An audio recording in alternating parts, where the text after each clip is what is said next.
Hillary Clinton pulled off a crooked land deal. Remember Whitewater? False. She was held responsible for the murder of White House lawyer Vince Foster. False. And the Clintons ran drugs out of Arkansas, killing dozens of people in the process. Really, really false. Our work in 1993 and 94 paved the way for what several economists dubbed the Hillary factor, the purposeful restraint on price increases by medical providers and pharmaceutical companies during the 1990s. It also helped to create the ideas and political will that led to important smaller reforms in the years following. The nation now has a law guaranteeing that workers will not lose their insurance when they change jobs. I worked behind the scenes with Senator Kennedy to help create the Children's Health Insurance Program called CHIP, which by 2003 provided coverage to more than 5 million children of working parents too well off for Medicaid but unable to afford private insurance. While the country coped with the Oklahoma City tragedy, the Office of the Independent Counsel did not rest. On Saturday, April 22nd, after the children's meeting in the Oval Office, Kenneth Starr and his deputies arrived at the White House to take sworn statements from me and the President. As Bill came out of his interview, he told me his encounter with Starr had been amiable, and to my amazement, Bill had asked an aide to give Starr and his assistants a tour of the Lincoln bedroom next door. Somewhat characteristically, I was not prepared to be as charitable as my husband. We were both in the eye of the storm, but I seemed to be buffeted by every gust of wind, while Bill just sailed along. The Republicans opened up a new front when Al D'Amato, the Republican senator from New York and chairman of the Senate Banking Committee, convened hearings on Whitewater. I have since made my peace with Senator D'Amato, but the hearings he and his fellow Republican senators and their staffs conducted inflicted great emotional and monetary damage on innocent people. Maggie Williams, normally centered and strong, was brought to tears by relentless questioning about events surrounding Vince Foster's death. D'Amato called my friend Susan Thomas a liar as she tried to answer his questions. Her decades-long struggle with multiple sclerosis had impaired her memory, and she tried as hard as she could to respond to the bullying interrogation. I couldn't console her or anyone caught up in this nightmare, because any discussion I might have with someone could suggest collusion or coaching. Standing on the sidelines was one of the hardest things I've ever done, and it would get worse before it got better. Undaunted by the facts, the D'Amato Committee continued to probe my association with McDougal's Savings and Loan. Ken Starr's investigation was supposedly confidential, but his team was displaying a remarkable talent for calculated leaks to the media. In late '95, Dick Morris came to see me to deliver a bizarre message. I was going to be indicted for something as yet undefined, and, quote, people close to Starr suggested I accept the indictment and ask Bill to pardon me before trial. I assumed Morris was carrying water for his Republican clients or contacts, so I chose my words very carefully. Tell your sources, I said, to report to Starr's people that even though I have done nothing wrong, I am well aware that in the immortal words of Edward Bennett Williams, a prosecutor can indict a ham sandwich if he chooses. And if Starr does, I would never ask for a pardon. I will go to trial and show Starr up for the fraud he is. Are you sure you want me to say that? Morris asked me. Word for word, I replied. In the ruckus over budgets and shutdowns, an important development in the Whitewater investigation passed almost unnoticed. Findings of the Resolution Trust Corporation's report on Whitewater were finally made public just before Christmas.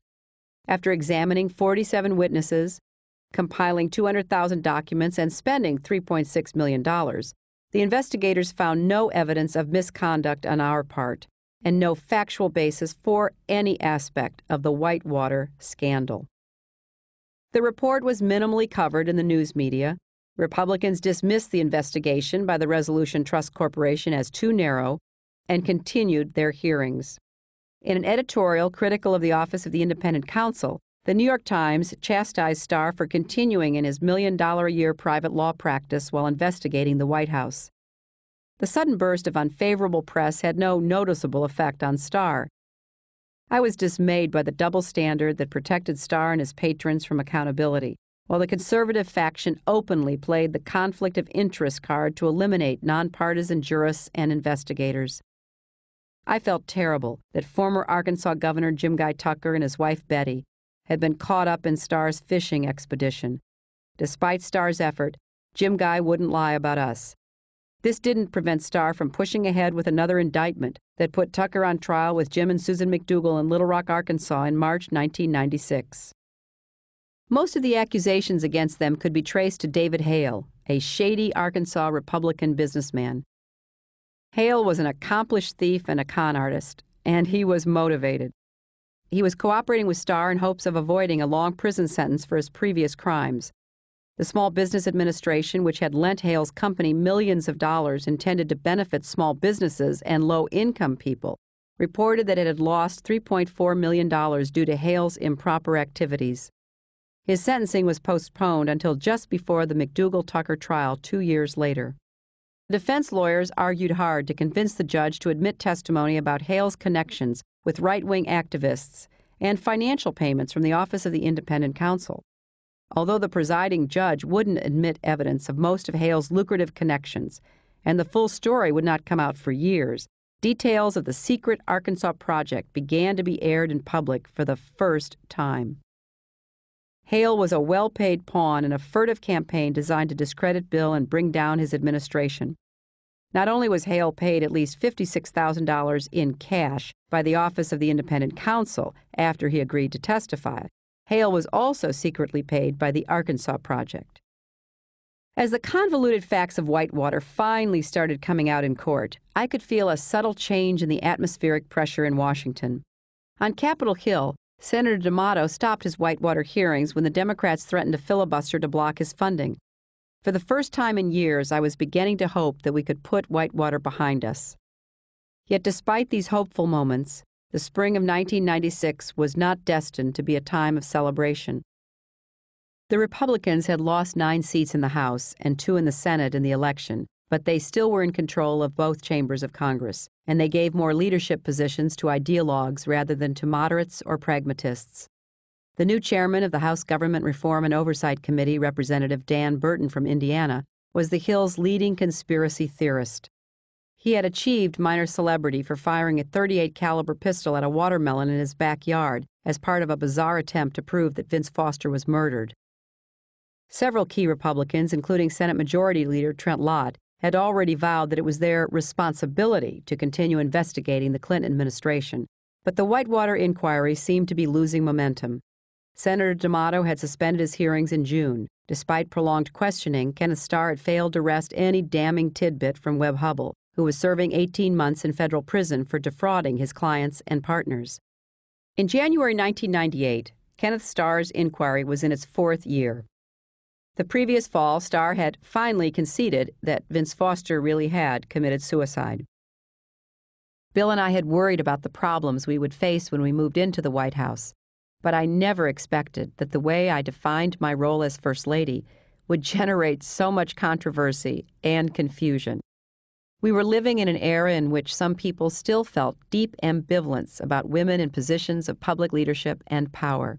In this era of changing gender roles, I was America's Exhibit A. The scrutiny was overwhelming.